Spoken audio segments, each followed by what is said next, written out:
Hello, আসসালামু আলাইকুম বন্ধুরা। এই যে দেখো, আজকে লাউ দিয়ে হলো টাকি মাছ দিয়ে রান্না করেছি। লাউ টাকি মাছ এটা রান্না করে নিলাম সুন্দর করে।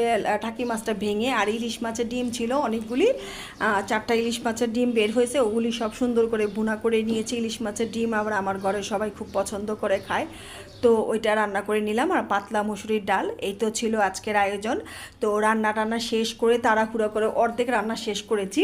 আর একটা আইটেম ছিল চুলার উপরে, তো চুলা বন্ধ করে চলে গিয়েছিলাম মেয়ের সাথে কোচিংয়ে। এই যে দেখো, কোচিংয়ে মেয়েকে নামিয়ে দিয়ে আমি আবার একটু ঘুরতে গেলাম। কি করব বলো, 1.5 ঘন্টা সময় আছে, যেহেতু মেয়ে কোচিং করবে, এই সুযোগে আমি একটু ঘুরে নিই। তো একটু ঘুরতেছি আর কি, সময় পাস করতেছি। শুধুই গোসলটা করে নিয়েছি, চুল এখনও ভেজা ভেজা চুলে নিয়েই তোমার দৌড়ে চলে গেলাম মেয়ের সাথে কোচিংয়ে। দেখো, চুল দিয়ে আমার এখনও পানি পড়তেছে।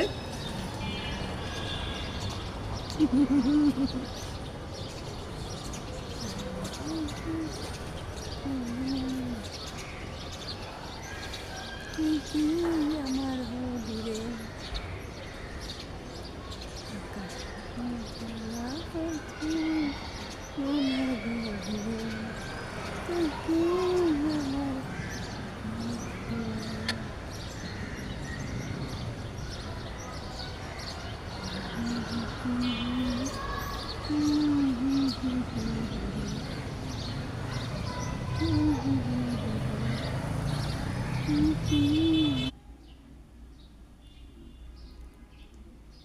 বসে বসে ছবি তুলতেছি আর রং ঢং করতেছি। তো বন্ধুরা, আজ এ পর্যন্তই। যদি ভালো লাগে তো লাইক, কমেন্ট, শেয়ার আর সাবস্ক্রাইব করে পাশে থাকবে। আলহামদুলিল্লাহ, খোদা হাফেজ, টাটা, বাই বাই।